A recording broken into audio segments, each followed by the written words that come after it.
नमस्कार, आप सभी का स्वागत आप सबके अपने परिवार में। गुड इवनिंग आप सभी को। Good evening. जुड़ेंगे आप सभी लोग सेशन के साथ और हम लोग मेंसुरेशन सीख रहे हैं। क्षेत्रमिति के अंदर एक लास्ट सेशन हमारा हो चुका है। उसके अंदर बेसिक ट्रायंगल के बारे में आप लोगों ने सीखा है, ट्रायंगल की कुछ प्रॉपर्टीज आप लोगों ने पढ़ी है और उसी से आगे कंटिन्यू करेंगे आज के इस सेशन को। एक बार आप जुड़े सभी लोग और सेशन को शेयर करेंगे अपने सभी दोस्तों तक। तो मेंसुरेशन के अंदर लास्ट आपके सामने भी स्क्रीन पर आ रहा होगा समबाहु त्रिभुज। यहां तक हम लोग पढ़ चुके हैं। समबाहु त्रिभुज का क्षेत्रफल क्या होता है, √3/4 इंटू साइड का स्क्वायर, √3/4 गुणा भुजा स्क्वायर, ऊंचाई क्या होती है, परिमाप क्या होगा, समबाहु त्रिभुज कौन सा होता है। और इससे पहले आप लोगों ने पढ़ लिया है समकोण त्रिभुज के बारे में, राइट एंगल ट्रायंगल के बारे में। तो ट्रायंगल क्या कुछ बेसिक प्रॉपर्टीज आप लोगों ने क्लास सेशन के अंदर पढ़ा। इसी से आगे हम लोग आगे पढ़ते हैं। सबसे पहले आपको ये पढ़ाया गया था राइट एंगल ट्रायंगल, समकोण त्रिभुज।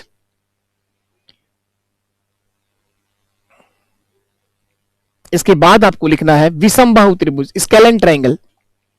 यहां से शुरू कर रहे हैं आज की इस क्लास को हम लोग। विषमबाहु त्रिभुज, स्केलेन ट्रायंगल।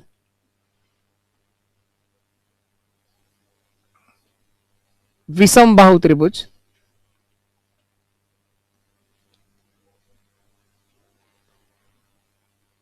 विषमबाहु त्रिभुज, स्केलेन ट्रायंगल।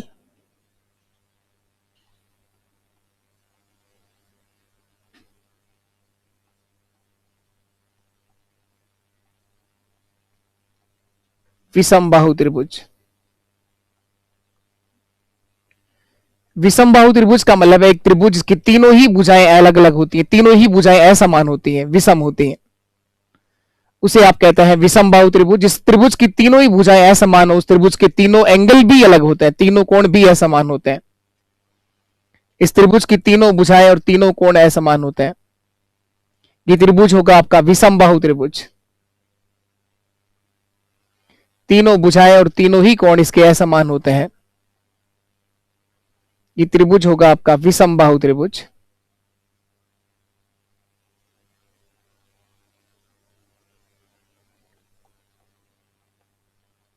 ये ए बी सी एक जो त्रिभुज है, ये विषमबाहु त्रिभुज है। इसकी तीनों ही भुजाएं अलग हैं, तीनों कोण भी अलग हैं और ये त्रिभुज कहलाएगा आपका विषमबाहु त्रिभुज, स्केलेन ट्रायंगल। तीनों भुजा अलग होती हैं, तीनों कोण अलग होते हैं, उस त्रिभुज को बोलते हैं आप लोग विषमबाहु त्रिभुज। यहां पर अगर परिमाप की बात करी जाए कि इसका परिमाप क्या होगा, तो परिमाप का मतलब है तीनों भुजाओं का योग। तो इस त्रिभुज का परिमाप होगा तीनों भुजाओं का योग। तो इस वर्टेक्स के सामने वाली भुजा को स्मॉल ए से लिखा है और यहां स्मॉल बी से लिखा है, इसके सामने वाली भुजा को मैंने स्मॉल बी से लिखा है। तो इन तीनों भुजाओं का योग कर दें आप लोग a प्लस बी प्लस सी। तीनों भुजाओं का योग ही क्या कहलाएगा, इसका परिमाप कहलाएगा। सर क्षेत्रफल क्या होगा इसका, इसका क्षेत्रफल क्या होगा। तो क्षेत्रफल के लिए यहां हम लोग पढ़ते हैं हीरोज फॉर्मूला। कभी बचपन में आप लोगों ने पढ़ा होगा हीरो का सूत्र। तो विषमबाहु त्रिभुज के क्षेत्रफल के लिए हम लोग यहां सीखते हैं हीरोज फॉर्मूला। हीरो का सूत्र क्या होता है, हीरोज फॉर्मूले से इसका क्षेत्रफल देखेंगे root of S minus A, S minus B और S minus C. Root of S minus A, S minus B और एस माइनस सी। हीरोज फॉर्मूले की सहायता से आप लोग इसका क्षेत्रफल देख पाएंगे। तो परिमाप और क्षेत्रफल दोनों आ जाएंगे। सर ये एस क्या होता है, तो एस यहां पर अर्ध परिमाप होता है, परिमाप का आधा होता है। एस जो होगा वो अर्ध परिमाप होता है, हाफ ऑफ पेरीमीटर होता है। एस जो है वो अर्ध परिमाप होगा, हाफ ऑफ पेरीमीटर होगा, अर्ध परिमाप होगा, परिमाप से आधा होता है।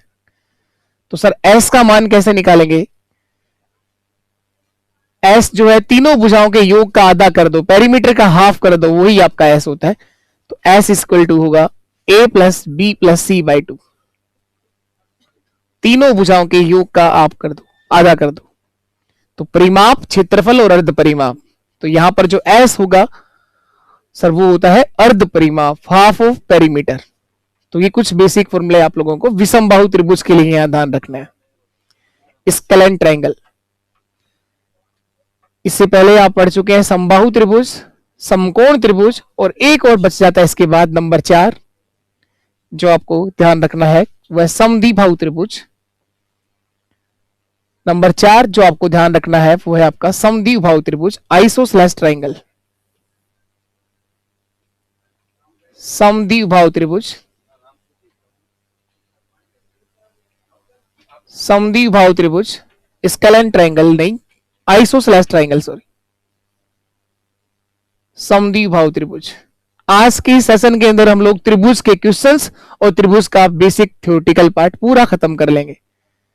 त्रिभुज के अंदर जितना भी आप लोगों को याद रखना है, जितने भी क्वेश्चंस हैं, जितने भी बेसिक प्रॉपर्टीज हैं, वो सब लोग खत्म कर लेंगे। समद्विबाहु त्रिभुज, आइसोसेलेस ट्रायंगल,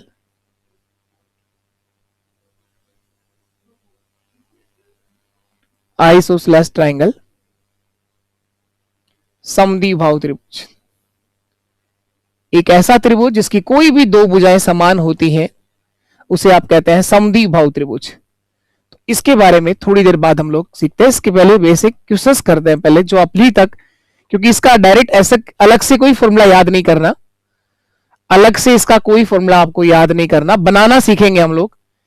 समकोण त्रिभुज की सहायता से भी इसका क्षेत्रफल निकाल सकते हैं, और विषम बाहु त्रिभुज अभी अभी पढ़ के आए लोग, उसकी सहायता से भी इसका क्षेत्रफल देख पाएंगे आप लोग। तो थोड़ी देर में करना सीखते हैं, बनाएंगे इसके फॉर्मूले कैसे बनेंगे।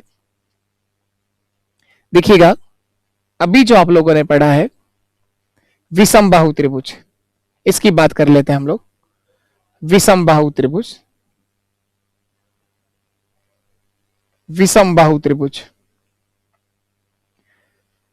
इसकी अगर बात करें, इससे पहले आप लोगों ने त्रिभुज पढ़ लिया समद्विबाहु, सॉरी समबाहु, और इससे पहले आप लोगों ने पढ़ा है समकोण त्रिभुज, राइट एंगल ट्रायंगल।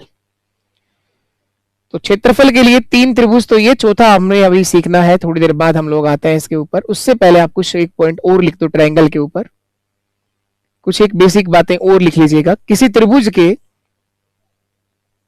एक प्रॉपर्टी, एक और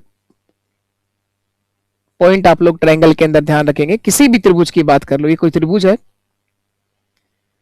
किसी त्रिभुज के तीनों भुजाओं के मध्य बिंदु को मिलाने से,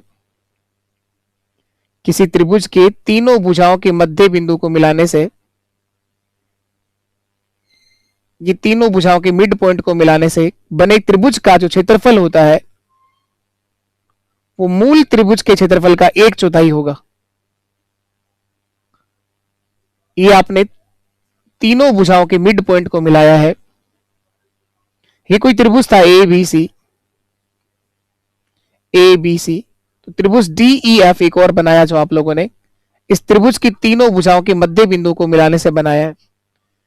तो त्रिभुज डी ई एफ का क्षेत्रफल जो होगा वो आप ध्यान रखिएगा 1/4 होता है त्रिभुज ए बी सी के क्षेत्रफल का। त्रिभुज डी ई एफ का क्षेत्रफल, त्रिभुज डी ई एफ का क्षेत्रफल,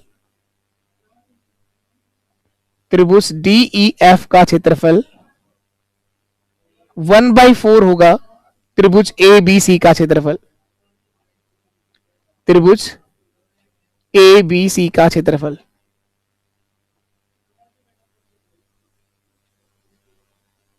तो ये ध्यान रखिए, त्रिभुज के तीनों भुजाओं के मध्य बिंदु को मिलाने से बने त्रिभुज का क्षेत्रफल मूल त्रिभुज के क्षेत्रफल का 1/4 होगा। मूल त्रिभुज के क्षेत्रफल का 1/4 होगा, 1/4 होगा। एक और चीज, त्रिभुज डीईएफ का जो परिमाप होगा, डीईएफ का परिमाप, जैसे मैं कहूं, ऐसे ही आप एज्यूम कर लो, जैसे ए बी का मान 6 था, ये डी बी सी का मान 7 था और ये 8 था, 6 7 8, ये कोई त्रिभुज की भुजाएं थी, या 6 8 और इसको 10 कर दो, है तो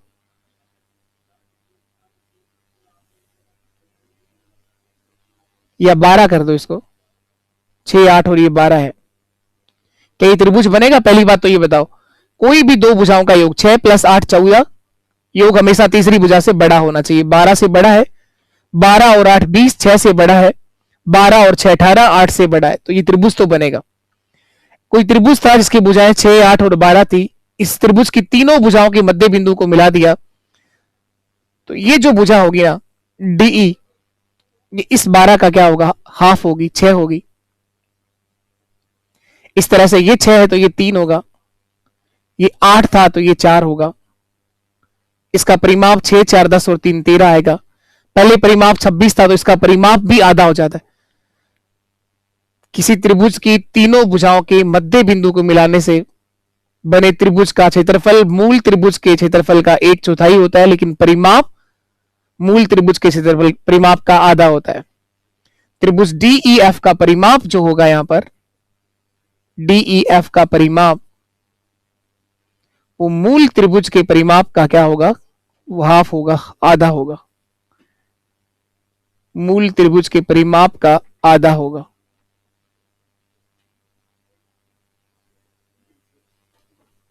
तो इस बात को ध्यान रखिएगा, ये चाहे आपको मान कुछ भी दे, चाहे 12 हो, चाहे 8 हो, चाहे कुछ भी हो।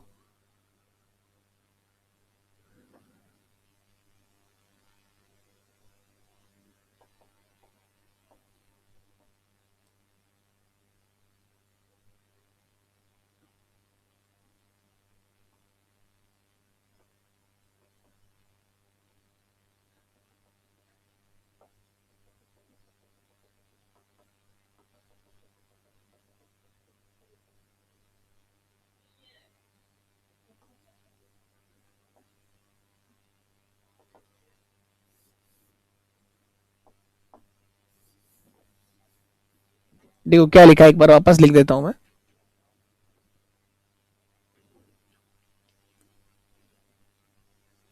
एक बार वापस सुन लीजिएगा आप लोग। किसी त्रिभुज के क्षेत्रफल की बात करी आप लोगों ने। कोई त्रिभुज है, किसी त्रिभुज के तीनों भुजाओं के मध्य बिंदु को मिलाने से बने त्रिभुज, किसी त्रिभुज की तीनों भुजाओं के मध्य बिंदु को मिलाने पर बने त्रिभुज, ये त्रिभुज की तीनों भुजाओं के मध्य बिंदु को मिलाने पर बने त्रिभुज की बात आप कर रहे हैं।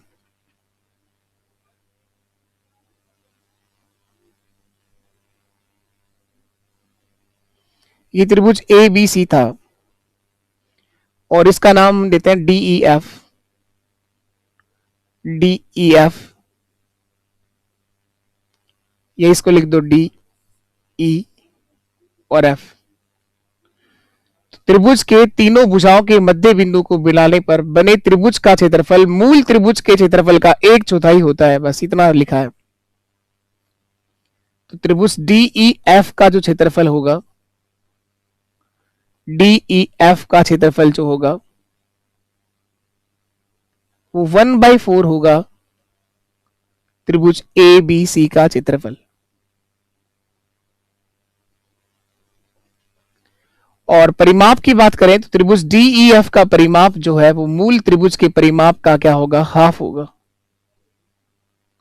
परिमाप आधा होगा, क्षेत्रफल 1/4 होगा, हाफ ऑफ त्रिभुज एबीसी का परिमाप। एबीसी का परिमाप। अब एक बार हम लोग क्वेश्चंस पर आते हैं। जो अभी तक आप लोगों ने सीखा है उस बेस पर आप ट्रायंगल के क्वेश्चंस देखिएगा। आए हुए क्वेश्चंस हम लोग करने वाले हैं। सबसे पहला क्वेश्चन सीईटी 10+2 के पेपर का है, 2023 के अंदर ये पेपर लगा है। और समबाहु त्रिभुज से क्या क्वेश्चन पूछा गया था, देखिए आप लोग। एक समबाहु त्रिभुज का क्षेत्रफल 25√3 है, तो इसका परिमाप क्या होगा। एक समबाहु त्रिभुज का क्षेत्रफल आपको दे रखा है 25√3 है, तो इसका परिमाप पूछा गया क्या होगा। समबाहु त्रिभुज की बात कर रहा है। कौन सा त्रिभुज है, एक समबाहु त्रिभुज। तीनों भुजाएं बराबर होती हैं, तीनों की तीनों भुजाएं बराबर होंगी। इसका क्षेत्रफल 25√3 है। अगर आपको फॉर्मूला याद है इसका, सर समबाहु त्रिभुज इक्विलेटरल ट्रायंगल का जो एरिया होता है, समबाहु त्रिभुज का जो क्षेत्रफल होता है, सर समबाहु त्रिभुज का क्षेत्रफल होता है √3/4 इंटू साइड का स्क्वायर। √3/4 गुणा भुजा का स्क्वायर, जो दे रखा आपको 25√3 है। √3/4 गुणा भुजा स्क्वायर बराबर 25√3 है।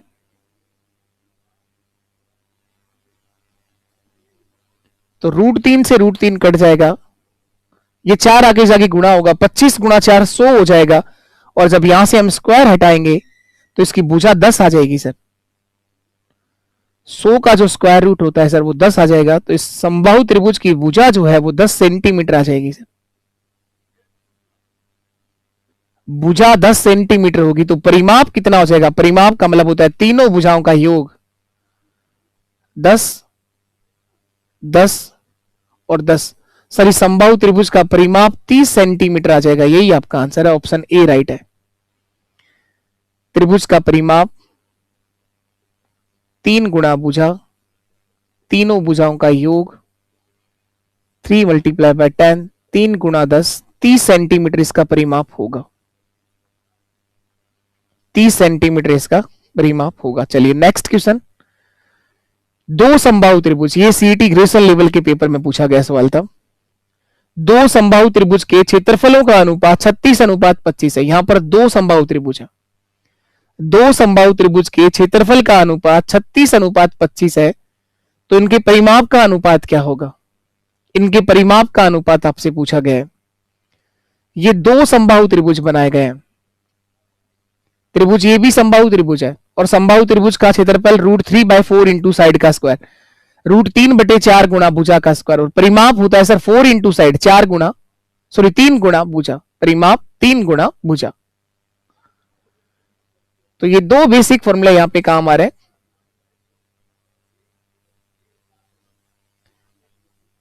इस त्रिभुज का क्षेत्रफल, एरिया √3/4 इंटू √3/4 गुणा भुजा का स्क्वायर, भुजा 1 का स्क्वायर, √3/4 गुणा भुजा 2 का स्क्वायर, भुजा 2 का स्क्वायर, √3/4 गुणा भुजा का स्क्वायर।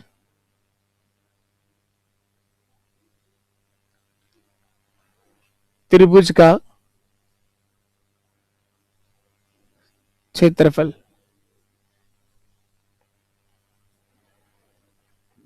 क्षेत्रफल का जो अनुपात है वो 36:25 है, तो बराबर आप लिखिए 36/25, 36:25।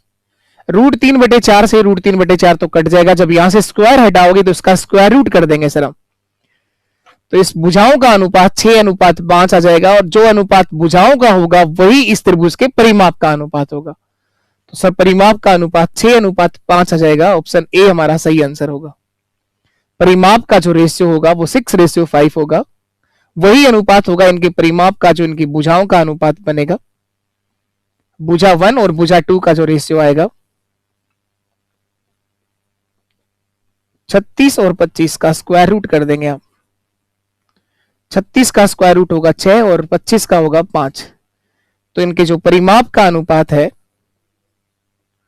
इनके पेरीमीटर का जो रेशियो है वो वही होगा 4 इंटू साइड, 4 गुणा भुजा और 4 गुणा भुजा, 4 इंटू साइड।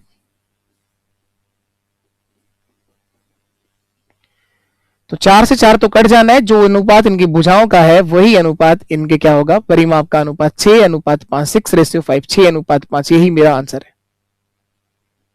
चलिए इसके बाद आते हैं हम लोग नेक्स्ट क्वेश्चन पर। अगला सवाल देखिएगा आप लोग,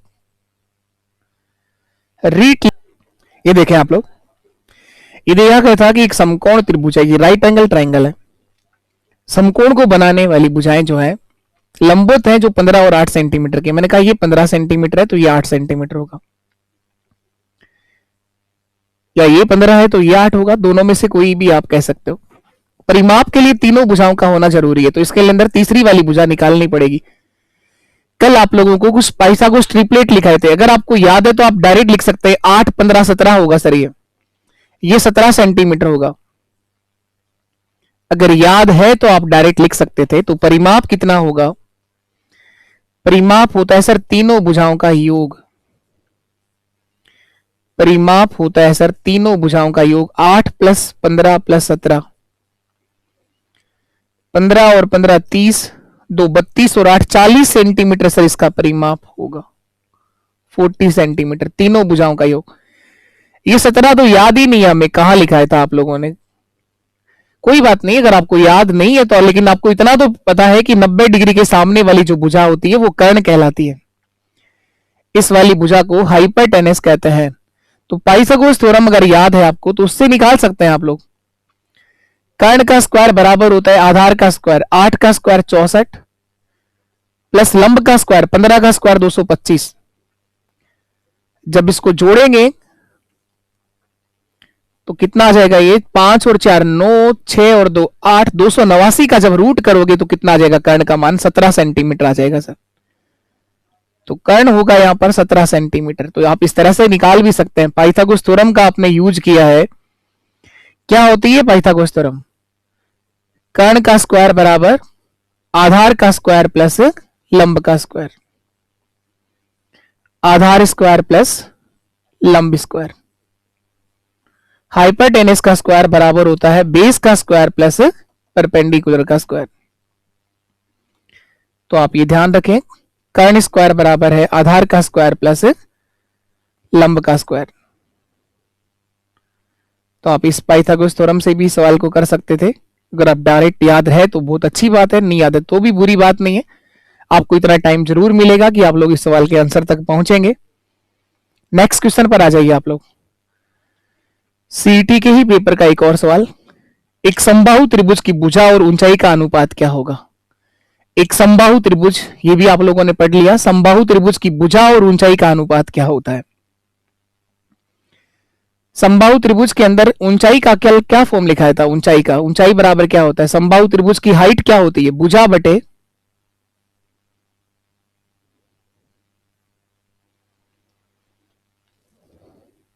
समबाहु त्रिभुज की ऊंचाई और भुजा का क्या फॉर्म था? भुजा बताई थी कल आपको। भुजा होती कौन सी है? समबाहु त्रिभुज, भुजा और ऊंचाई। देखो ये आपका समबाहु त्रिभुज है, इसकी ऊंचाई क्या होगी? ऊंचाई होता है जो इस वर्टेक्स से सामने की भुजा पर जो लंब डालेंगे आप लोग, वो इस त्रिभुज की क्या कहलाएगी? हाइट कहलाएगी, ऊंचाई कहलाएगी। जो इस पर 90 डिग्री का कोण बनाएगी वो इस त्रिभुज की क्या होगी? ऊंचाई होगी। ये त्रिभुज है ए बी सी, इसकी ऊंचाई निकालने को तो हम निकाल भी सकते हैं, लेकिन आपको याद रखना है ऊंचाई निकालने का कल फॉर्म लिखाया था। समबाहु त्रिभुज की ऊंचाई क्या होता है? हाइट। सर ये होता है √3/2 गुणा भुजा, √3/2 गुणा भुजा, √3/2 इंटू साइड। ये कल लिखवाया गया है आपको। एक समबाहु त्रिभुज की जो ऊंचाई होती है वो होता है √3/2 गुणा भुजा। तो अभी आपसे पूछा गया भुजा और ऊंचाई का अनुपात क्या होगा? तो इस भुजा को इधर ले आओ या फिर इस ऊंचाई को आगे ले जाओ, किसी को भी ले आओ। h यानी ऊंचाई, h/s, s का मतलब भुजा, बराबर क्या होगा? √3/2। लेकिन आपसे भुजा और ऊंचाई का अनुपात पूछा है तो 2:√3, 2:√3, √3:2 मत कर देना। ये जो अनुपात आएगा, आपसे पहले भुजा और फिर ऊंचाई की बात हो रही है, तो 2:√3 आपका आंसर होगा। ऑप्शन दोनों देता है 2:√3 या √3:2। तो आंसर क्या होगा? 2:√3। एक समबाहु त्रिभुज की भुजा और ऊंचाई का अनुपात। चलिए नेक्स्ट क्वेश्चन पर आ जाइए। एक समबाहु त्रिभुज का परिमाप 48 सेंटीमीटर है तो इसका क्षेत्रफल क्या होगा? रीट लेवल 2 24/7/2022 के पेपर का सवाल है। समबाहु त्रिभुज, उम्मीद है मुझे आप सब लोगों से कि सवाल का आंसर हर कोई कर लेगा। समबाहु त्रिभुज सर तीनों ही भुजाएं बराबर होती हैं। सर परिमाप अगर 48 है तो भुजा जो है वो 16 सेंटीमीटर होगी। 16 × 3 = 48 होते हैं। इसकी प्रत्येक भुजा 16 सेंटीमीटर होगी। इसका क्षेत्रफल की बात करें तो समबाहु त्रिभुज का क्षेत्रफल होता है सर √3/4, √3/4 गुणा भुजा का स्क्वायर 16 × 16। 4 से काट देंगे इसको, 4 बार कटेगा, 64√3 हमारा आंसर होगा। 64√3 वर्ग सेंटीमीटर इसका क्षेत्रफल होगा सर 64√3 वर्ग सेंटीमीटर। 64√3 वर्ग सेंटीमीटर। कितना आसान सवाल है, 64√3 आंसर आ जाएगा। करोगे आप लोग तो आंसर जरूर आएंगे। अगर कल के सारी बातें आप लोगों ने रिवाइज करी हैं, अभी आप लोग साथ में क्वेश्चंस कर रहे हो, तो सारी चीजें आप सीख जाओगे, 100% सीख जाओगे। चलिए नेक्स्ट क्वेश्चन पर आ जाओ। वन रक्षक 13/11/2022 के पेपर का सवाल है। एक समबाहु त्रिभुज का क्षेत्रफल ए है, ऊंचाई बी है, तो ए अपॉन बी स्क्वायर का मान क्या होगा? ए अपॉन बी स्क्वायर का मान क्या होगा? अच्छा सवाल है। कई लोग तो देखते ही छोड़ देंगे, यार ए अपॉन बी स्क्वायर का मान तो सिखाया ही नहीं था सर ने, ऐसा कैसे निकालेंगे हम? जबकि बहुत आसान सवाल है। दो फॉर्मूले याद होने चाहिए, क्षेत्रफल क्या होता है और ऊंचाई क्या होती है। उसके बाद कुछ नहीं है क्वेश्चन के अंदर, बेहद आसान सवाल है।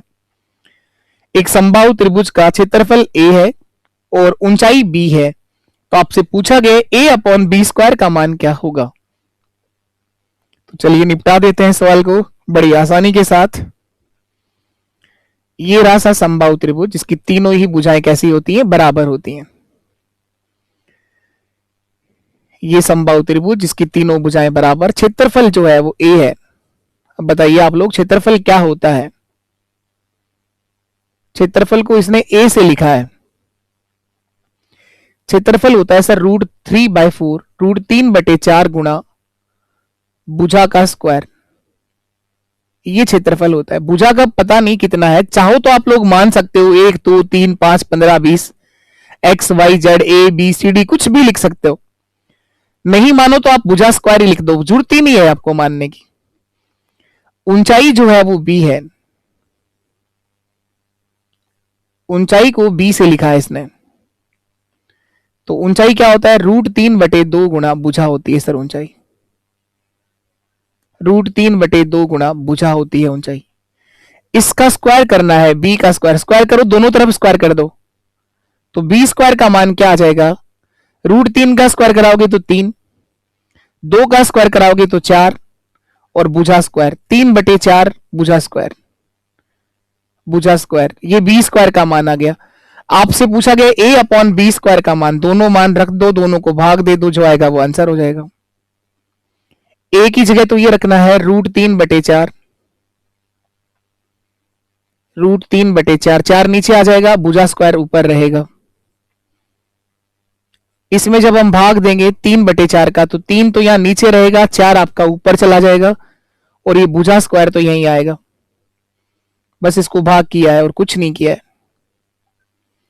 तो भाग करने से देखो 4 से 4 कट जाएगा, भुजा स्क्वायर से भुजा स्क्वायर कट जाएगा, ऊपर बचा है √3 और नीचे बचा है 3।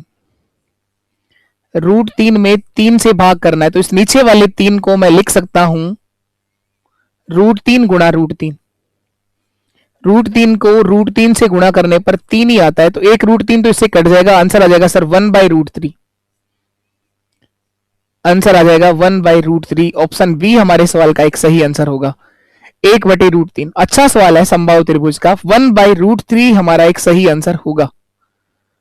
1/√3, 1/√3। बताइएगा एक बार, क्या आप सब लोग समझ पाए हो क्या? आप एक्स वाई जेड 1 2 3 4 कुछ भुजा को मान के भी कर सकते हैं, जरूरी नहीं है कि बिना माने ही आंसर देना। एक मान लो चाहे भुजा 1 मीटर है कि 1 सेंटीमीटर है, तो भी आंसर आ जाएगा।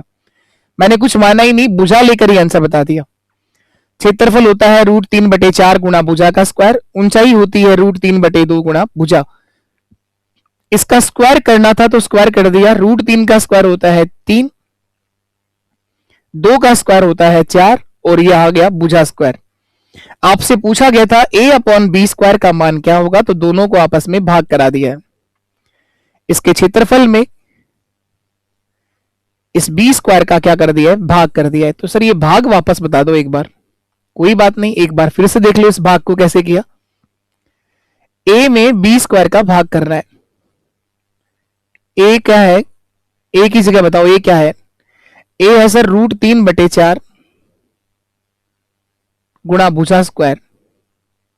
तो ये ऊपर ही आएगा ना भुजा स्क्वायर, तो आपका भुजा स्क्वायर तो ऊपर ही आएगा सर।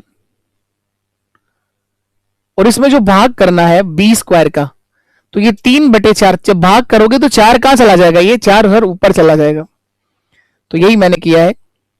या फिर आप ऐसा कह सकते हो कि भाग का साइन जब गुणा में चेंज होता है तो नंबर उलट जाएगा। एक ही बात है, दोनों चीजें सेम ही है। तो आपका 3 तो है वो यहां आ जाएगा, और 4 जो है अब आपका ऊपर चला जाएगा और भुजा स्क्वायर नीचे आ जाएगा। तो अब काट लो आप लोग, भुजा स्क्वायर से भुजा स्क्वायर कट गया, 4 से 4 कट गया, √3/3 आ गया। अब ध्यान रखिएगा कि √3 को √3 से गुणा कराया जाए तो वो 3 ही आता है। √3 गुणा √3 √9 होता है और 9 का रूट क्या होता है, 3 होता है। तो इस नीचे वाले 3 को ऐसा लिख सकते हैं √3 गुणा √3। ऐसा क्यों लिख रहे हो, क्योंकि ऊपर वाला √3 कट जाएगा ऐसा लिखने से। ऊपर तो लिखा हुआ है √3 और नीचे जो 3 लिखा था उसको मैंने लिख दिया √3 गुणा √3। तो ये कट गया और आंसर आ गया 1/√3। आंसर आ गया सर 1/√3। चलिए इसके बाद नेक्स्ट क्वेश्चन पर आ जाइए आप लोग। वनरक्षक पेपर समद्विबाहु त्रिभुज, इसको अभी हमें समझना है। समद्विबाहु त्रिभुज का क्षेत्रफल क्या होता है, कैसे निकालेंगे हम लोग, अभी सीखेंगे इसको। और एक क्वेश्चन आप लोग कर भी लेते हैं। एक समद्विबाहु त्रिभुज का आधार 24 सेंटीमीटर है, इसका क्षेत्रफल 192 वर्ग सेंटीमीटर, तो इसका परिमाप क्या होगा। समद्विबाहु त्रिभुज पे भी क्वेश्चन आ सकता है, लेकिन ज्यादातर क्वेश्चन आप लोगों ने देखे किस पर आए हैं, मैक्सिमम जो क्वेश्चन आए हुए हैं सर वो आया है समबाहु त्रिभुज पर और समकोण त्रिभुज पर। ये पहला क्वेश्चन आप लोगों ने देखा समद्विबाहु, पढ़ना सभी है ना, किसी को भी नहीं छोड़ सकते ना, किसी से भी क्वेश्चन आ सकता है, कोई से भी त्रिभुज से क्वेश्चन आ सकता है। 4 तरह के त्रिभुजों के फॉर्मूले आपको याद रखने हैं। समकोण त्रिभुज पहला, दूसरा समबाहु त्रिभुज, विषमबाहु त्रिभुज और समद्विबाहु त्रिभुज। अभी हम लोग इसकी बात करेंगे समद्विबाहु त्रिभुज। यह है सर समद्विबाहु त्रिभुज जिसकी कोई भी 2 भुजाएं बराबर होती हैं। आइसोसेलेस ट्राइंगल ए बी बराबर है किसके, ए सी के। इसका आधार यानी बीसी का मान 24 सेंटीमीटर है। इसका आधार 24 सेंटीमीटर है, क्षेत्रफल इसका 192 है। इस आधार पर सिर्फ ए से जो लंब डालेंगे वो इसको क्या करता है सर, समकोण समद्विभाजित करेगा। इस बात का हमेशा ध्यान रखिएगा। समद्विबाहु त्रिभुज में, समद्विबाहु त्रिभुज में कौन से त्रिभुज में, समद्विबाहु त्रिभुज में समान भुजाओं के सिर से सामने की भुजा पर डाला गया लंब सामने वाली भुजा को समकोण समद्विभाजित करता है। समान 2 भागों में बांटेगा और बराबर बराबर तोड़ देगा। 12-12 सेंटीमीटर के 2 भाग करेगा ये। अब अगर आप किसी भी त्रिभुज की बात करें, क्षेत्रफल अगर देखना है, कोई भी त्रिभुज हो चाहे आपके पास, क्षेत्रफल, area of triangle, area of triangle, किसी भी त्रिभुज का क्षेत्रफल का फॉर्म आप यूज कर सकते हैं 1/2 गुणा आधार गुणा ऊंचाई। आधार गुणा ऊंचाई ये आप हर उस त्रिभुज में लगा सकते हैं जिस त्रिभुज का आधार और ऊंचाई आपके पास में हो। तो मैंने कहा 1/2 गुणा आधार गुणा ऊंचाई बराबर 192 है। 192 है। इस त्रिभुज का आधार तो आपको दे रखा है, ऊंचाई मैं निकाल लूंगा यहां से। तो 1/2 गुणा आधार तो 24 दिया हुआ है, तो आधार की जगह 24 लिख दो। ऊंचाई हम लोग यहां से निकाल लेंगे, बराबर लिखेंगे 192। ये 2 से कटेगा 12 बार, 12 दूआ 24, और ये 12 से कट जाएगा, 12 एकम 12 बचे 7, 72 हो गया, 12 6 72। तो h का मान सर यहां से 16 सेंटीमीटर आ जाएगा। जो इस त्रिभुज की ऊंचाई है वो 16 सेंटीमीटर आ जाएगी सर। तो h का मान 16 सेंटीमीटर आ जाएगा। h का मान 16 सेंटीमीटर आ जाएगा। इस त्रिभुज की जो ऊंचाई है, एक बार वापस देख लो, काफी अच्छा क्वेश्चन है समद्विबाहु त्रिभुज पे, बहुत अच्छा सवाल है समद्विबाहु त्रिभुज का। ये जो फॉर्मूला लगाया है सर 1/2 गुणा आधार गुणा ऊंचाई, मैंने कहा ये किसी भी त्रिभुज में लगा सकते हैं, बशर्ते उस त्रिभुज के आधार और ऊंचाई की अगर बात करनी हो तो लगा सकते हैं। तो आधार तो हमारे पास 24 था और ऊंचाई मुझे निकालनी थी। मैं एक बार फिर से वापस बता देता हूं, काफी अच्छा सवाल है ये। तो 1/2 गुणा आधार 24, ऊंचाई में निकालना चाह रहा हूं इस त्रिभुज की कितना होगी, बराबर 192। 2 से कट गया ये 12 बार, और 12 से मैंने इसे काट दिया था, 12 एकम 12, 12 6 72, तो ऊंचाई आ गई थी सर 16 सेंटीमीटर। इस समद्विबाहु त्रिभुज की ऊंचाई आ गई है 16 सेंटीमीटर। अब देखो दो तरफ जो त्रिभुज आपको दिख रहे हैं, ये दोनों के दोनों त्रिभुज राइट एंगल ट्राइंगल है, समकोण त्रिभुज है। यहां पर जो दो छोटे त्रिभुज आपको नजर आ रहे हैं, दोनों के दोनों त्रिभुज समकोण त्रिभुज हैं। आप किसी भी एक त्रिभुज को लेकर के पाइथागोरस थ्योरम की सहायता से तीसरी वाली भुजा का पता कर सकते हैं। देखो दो छोटे त्रिभुज जो आपको नजर आ रहे हैं, किसी भी साइड देखिए आप लोग,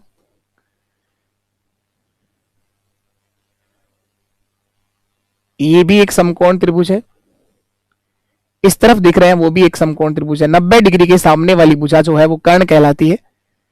तो कर्ण का मान निकालना है तो पाइथागोरस थ्योरम होती है सर कर्ण स्क्वायर बराबर आधार का स्क्वायर प्लस लंब का स्क्वायर, आधार का स्क्वायर प्लस लंब का स्क्वायर। थोड़ी देर पहले भी यूज किया था। और अगर आपको वो पाइथागोरस ट्रिपलेट याद है 3 4 12 वाला, 3 4 5 सॉरी, तो उसकी सहायता से भी आंसर आ जाएगा। देखो ये 12 है, 4 गुना किया है, इसको भी 4 गुना किया, 4 गुना 4 16, तो ये भी 4 गुना हो जाएगा, 20 आ जाएगा सर ये। अगर आपको डायरेक्ट याद है तो 12 16 तो ये 20 होगा। अगर नहीं याद है तो कोई बात नहीं है, परेशान नहीं होना। अगर आपको याद नहीं है चीजें, अगर आपको वो पाइथागोरस ट्रिपलेट का रेशियो, अगर मैंने कहा था कि जब भी ये भुजाएं 3 4 और 5 में बन रही हो, तो ये देखा 12 है, ये 16 है, 3 का 4 गुना 12 होता है, 4 का 4 गुना 16 होता है, तो 5 का 4 गुना कितना होगा, 20 होगा। बाकी आप निकाल लो। AC स्क्वायर बराबर क्या होगा, 12 का स्क्वायर 144, 16 का स्क्वायर 256, जोड़ेंगे तो आ जाएगा 400। तो AC बराबर आ जाएगा रूट 400, और 400 का रूट कितना होता है 20 सेंटीमीटर। तो AC का मान सर 20 सेंटीमीटर आ जाएगा। तो ये जो बराबर भुजाएं हैं इनका मान 20 सेंटीमीटर होगा। ये भी 20 होगी और ये भी 20 होगी, ये भी हमारा 20 सेंटीमीटर रहेगा और ये भी आपका कितना होगा 20 सेंटीमीटर। अब इसका परिमाप आप लोग बता पाओगे। परिमाप का मतलब होता है बाउंड्री, तीनों भुजाओं का योग।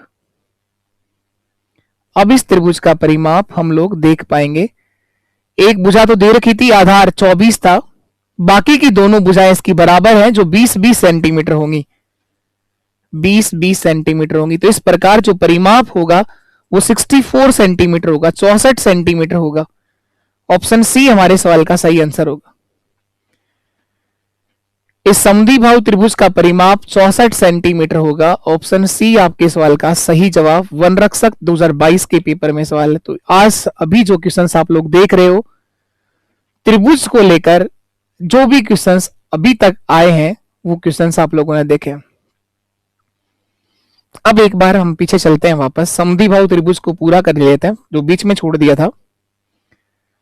समद्विबाहु त्रिभुज आइसोसेलेस ट्रायंगल का फॉर्मूला मैंने नहीं लिखाया था, अब लिख लेते हैं इसके बारे में हम लोग, क्योंकि अभी इसका क्वेश्चंस करके आए हैं तो इसके बारे में और जानकारी जितनी भी आपको होनी चाहिए वो सब जुटा लेते हैं। समद्विबाहु त्रिभुज, सबसे पहली बात ये ध्यान रखेंगे आप लोग,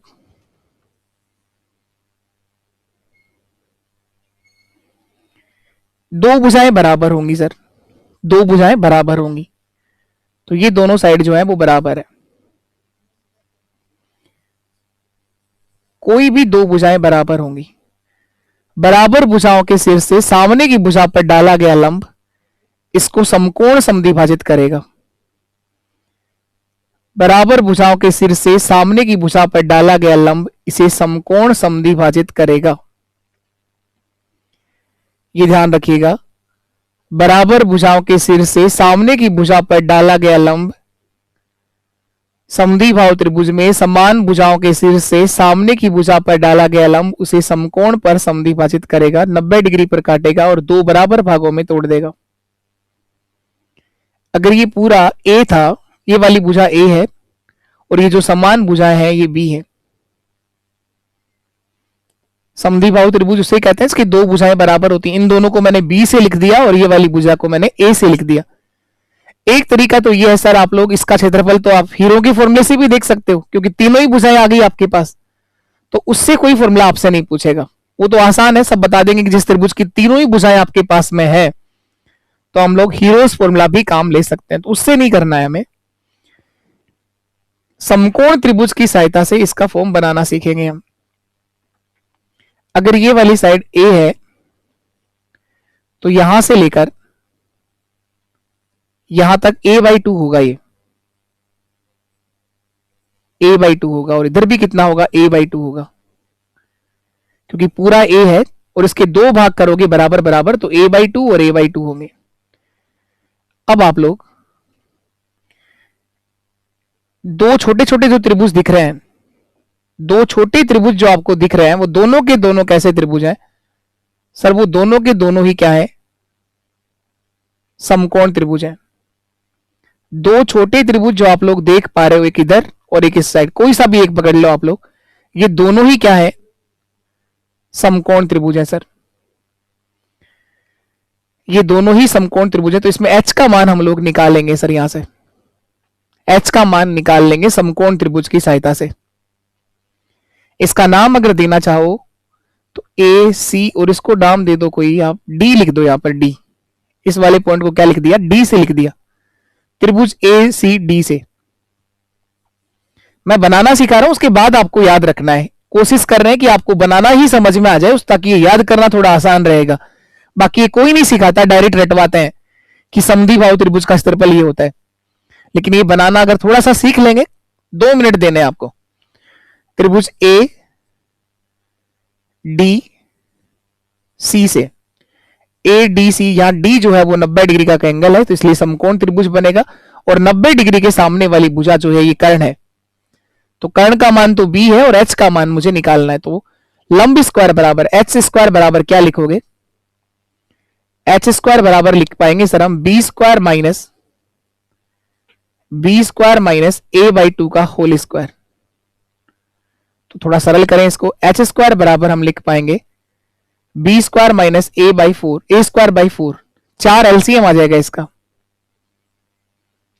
तो 4b square minus A square, 4b square minus A square. जब यहां से स्क्वायर हटाओगे तो h का मान आ जाएगा, इस 4 का रूट तो 2 होता है, 1/2 root 4b square minus A square, root 4b square minus A square. ये इसकी ऊंचाई आ गई। तो ये ध्यान रखिएगा,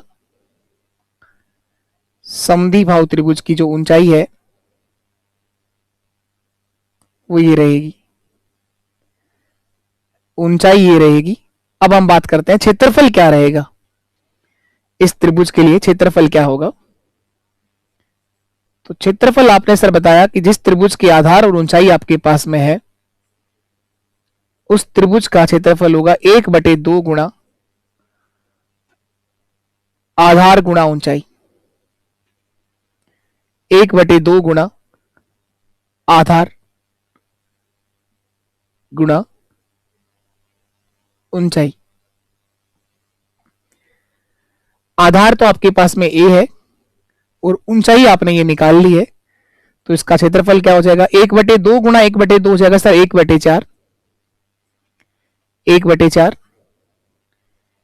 आधार a है, a गुणा root 4b square minus A square, 4b square minus A square. तो इसको पूरा अच्छे से ऐसा लिख सकते हैं, a/4 root 4b square minus A square, root 4b square minus A square, root 4b square minus A square. तो क्षेत्रफल के लिए आपको ये याद रखना है, a/4 root 4b square minus A square, a/4 root 4b square minus A square. किसका क्षेत्रफल है ये, समद्विबाहु त्रिभुज का क्षेत्रफल, समद्विबाहु त्रिभुज का क्षेत्रफल। a/4 root 4b square minus A square, a/4 root 4b square minus A square. a और b क्या है ये भी ध्यान रखना है, b यहां पर जो समान भुजा है, b क्या है, दो समान भुजा है, दो समान जो बराबर भुजा है उसको आपने b से लिखा है, और a जो है वो एक तीसरी भुजा है, इसकी असमान भुजा है, अलग जो भुजा है। कई बार इसको चेंज कर देता है वो, इसको चेंज कर देता है वो। हो सकता है आपको इस तरह से थ्योरी के अंदर क्वेश्चन पूछे, इसका डायरेक्ट फॉर्मूला ही पूछ लिया है 2-3 बार। तो आपसे इस तरह से कहे कि त्रिभुज एबीसी में एबीसी एक समद्विबाहु त्रिभुज है जिसकी बराबर भुजाएं ए हैं, तो बराबर भुजाएं ए है तो चेंज हो गए ना ए और बी, तो ए और बी को ध्यान रखना। यहां पर जो हम लोगों ने ये बनाया है फॉर्मूला, ये तब बनाया है जब बराबर भुजाएं बी है और अलग जो भुजा है वो ए है। यहां समान जो भुजाएं है वो बी से लिखा है और असमान भुजा को ए से लिखा है, तो फॉर्मूला क्या बना, क्षेत्रफल बराबर होगा A by 4 root 4b square minus A square, root 4b square minus A square. तो ये समद्विबाहु त्रिभुज का क्षेत्रफल निकाला है आप लोगों ने।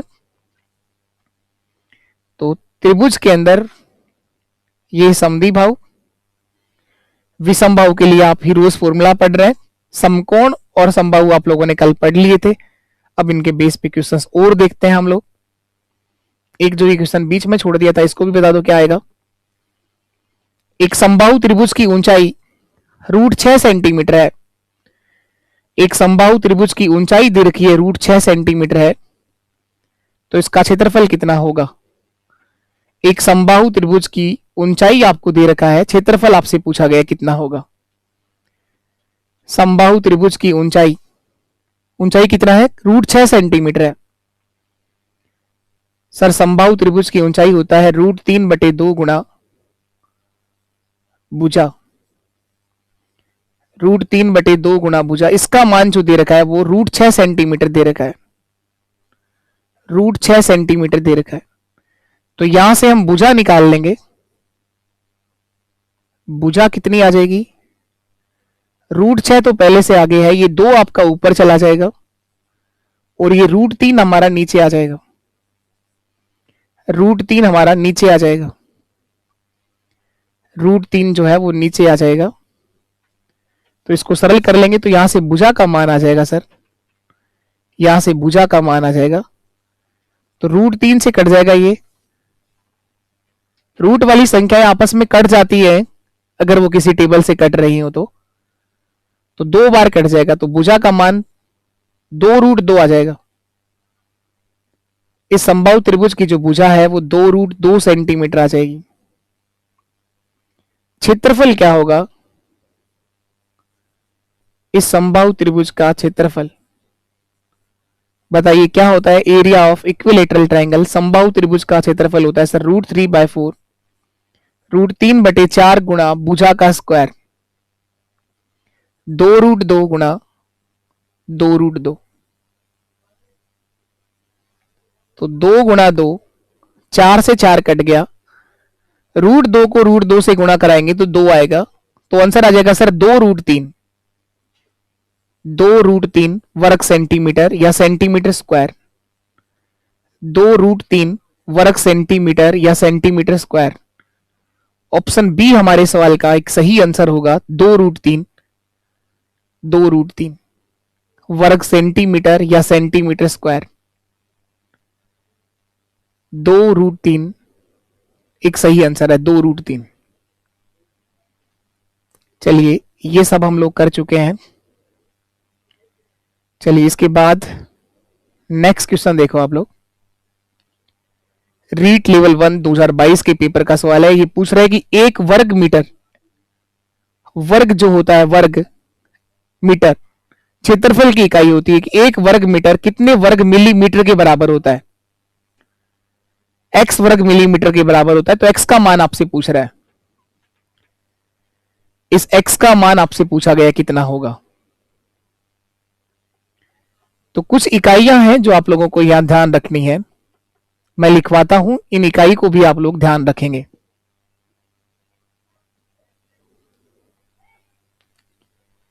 पहली इकाई है kilometre, kilometre, hectometre, hectometre, decametre,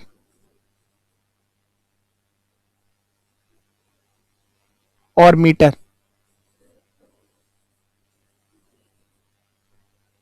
decimetre,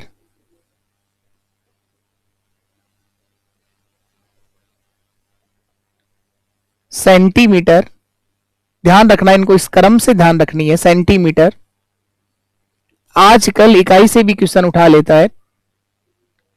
generally पहले तो यही इकाई आती थी, किलोमीटर, मीटर और सेंटीमीटर। आजकल कोई सी भी इकाई आ सकती है, डेसीमीटर भी आ जाता है। अब जिस बच्चे को पता ही नहीं डेसीमीटर कैसे चेंज करते हैं,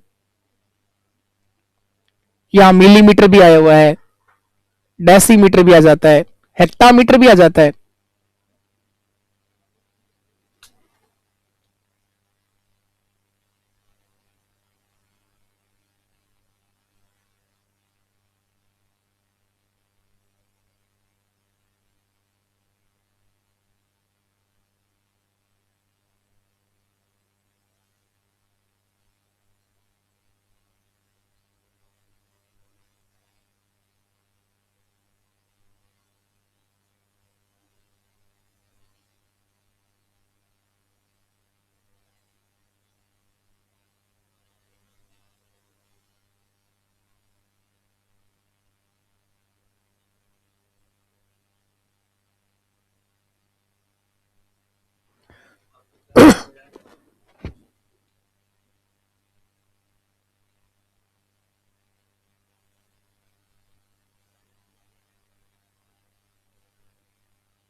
किलोमीटर, हेक्टामीटर, डेकामीटर।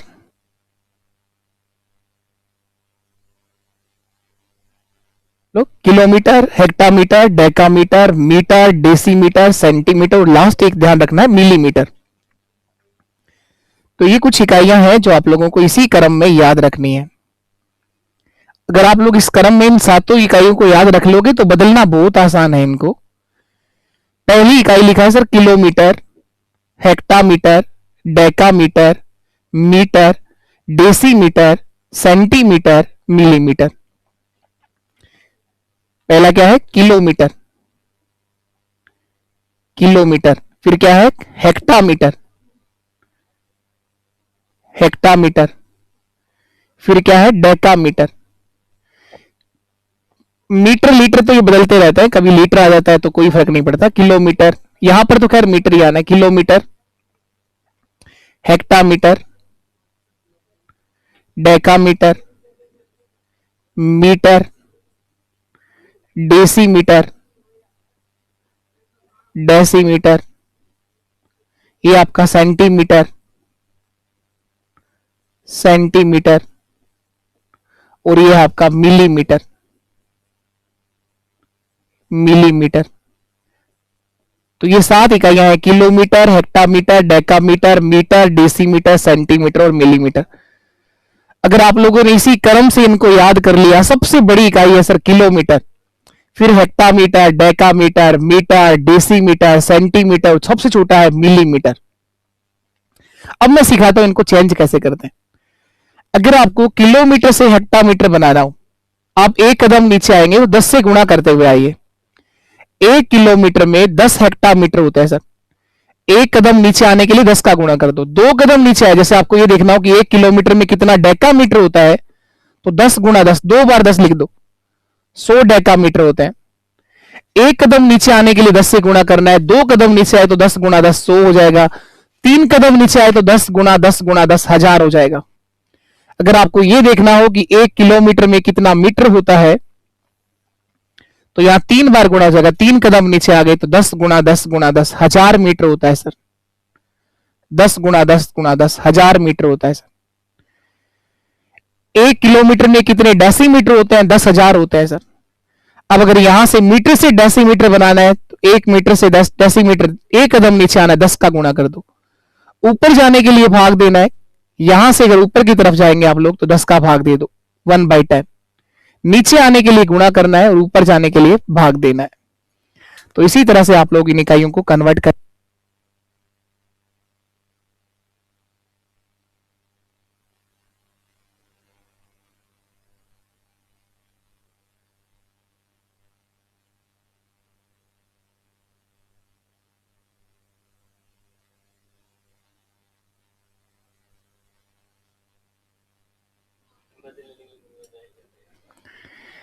एक वर्ग मीटर को हमें वर्ग मिलीमीटर में चेंज करना है।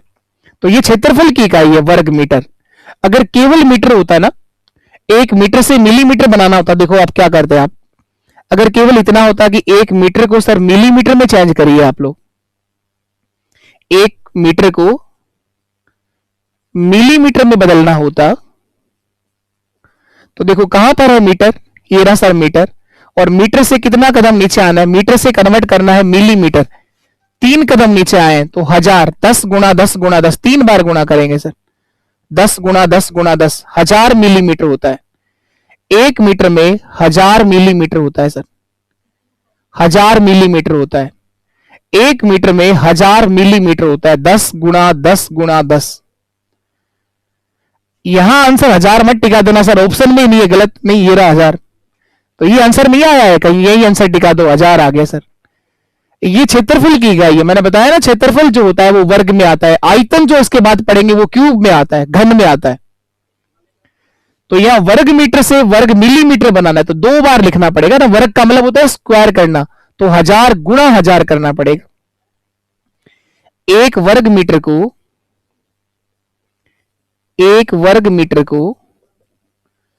मिलीमीटर, वर्ग मिलीमीटर बनाना है सर, वर्ग मिलीमीटर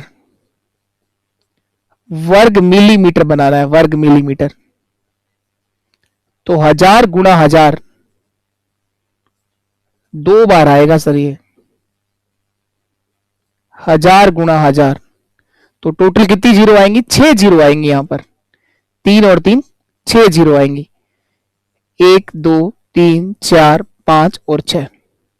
कौन सा ऑप्शन सही होगा सर, इसमें 4 ही जीरो है, गलत, 3 2 5 ये गलत, एक ऑप्शन सही है, ऑप्शन डी आपका सही है, 3 और 3 6 जीरो आएंगी। तो 1 वर्ग मीटर, 6 जीरो का मतलब 10 लाख हो गया क्या, ये 10 लाख वर्ग मीटर के बराबर होता है, वर्ग मिलीमीटर के बराबर होता है। 1 वर्ग मीटर 10 लाख वर्ग मिलीमीटर के बराबर होता है। देखो आप एक बार, इकाई, दहाई, सैकड़ा, 1000, 10,000, लाख और 10 लाख। 1 वर्ग मीटर 10 लाख वर्ग मिलीमीटर के बराबर होता है। तो इन इकाइयों के बारे में आधी जनता को जानकारी नहीं है कि कैसे आपस में कन्वर्ट करते हैं, अधिकतर तो यही सलट जाएंगे। 1000 वर्ग मीटर जो है वो क्षेत्रफल की इकाई है, तो इस क्षेत्रफल की इकाई को वर्ग मिलीमीटर में कन्वर्ट करना है तो 1000 गुणा 1000 2 बार लिखेंगे, क्योंकि स्क्वायर होता है, यहां पर वर्ग में आती है चीजें। अगर ये पूछा होता कि 1 मीटर में कितना मिलीमीटर होता है, तब हम कहते हैं 1000 आएगा सर। 1 मीटर बराबर 1000 मिलीमीटर होता है, तो नीचे आने के लिए 10 का गुणा करना है और ऊपर जाने के लिए 10 का भाग देना है। कोई आपसे ये पूछे कि 1 हेक्टामीटर में कितना किलोमीटर होता है, तो 1/10 यानी 0.1 किलोमीटर होता है सर। कोई आपसे ये कहे कि 1 हेक्टामीटर में कितना किलोमीटर होगा, किलोमीटर, तो 1/10 यानी 0.1 भी कह सकते हो आप लोग, 0.1 किलोमीटर होता है। तो ध्यान रखना आपस में किस तरह से कन्वर्ट करी है। तो आज के सेशन में जितने भी जांचें आप लोगों ने समझी हैं, जो बातें आप लोगों ने पढ़ी हैं, इसको 2 से 3 बार आप रिवीजन करिए। त्रिभुज को लेकर जितना भी आपको याद रखने का था, सारे फॉर्मूले हम लोग पूरा कर चुके हैं, और जो क्वेश्चंस करे हैं, आए हुए क्वेश्चंस आप लोगों ने देखे हैं। अब मैं 2-3 क्वेश्चंस आपको देता हूं होमवर्क के लिए, जो आप लोग करके बताएंगे, कमेंट सेशन में इन सब का जवाब देंगे। ये अभी सीखना है कर हम लोगों को। एक मैं क्वेश्चन दे रहा हूं आपको, ये नहीं करना। इस सवाल का जवाब आप सब लोगों से होमवर्क में मांगा गया है। समद्विबाहु त्रिभुज है, और कल पढ़ा था इसका पॉइंट, जो इसके अंदर काम आएगा वो हम लोगों ने कल सीखा है। एक क्वेश्चन ये बताना है, एक और लास्ट क्वेश्चन मैं आपको दे रहा हूं करने के लिए। एक लास्ट सवाल ये बताना है। इन दोनों क्वेश्चंस का जवाब आप सब लोग सेशन खत्म होने के बाद कमेंट सेशन में देंगे। और अभी तक अगर आप लोगों ने टेलीग्राम चैनल ज्वाइन नहीं करा है, तो मैथ्स बाय जयदीप सर के नाम से आपको टेलीग्राम चैनल मिल जाएगा, इसे आप जरूर ज्वाइन कर लें। तो क्लास की पीडीएफ जो है वो भी आपको मिल जानी है। और भी क्लास मैथ्स के बारे में कोई भी इंफॉर्मेटिव क्लास रहती है तो आपको सब मिल जाएगी यहां पर। ठीक, उम्मीद है आप सबको समझ में आया होगा।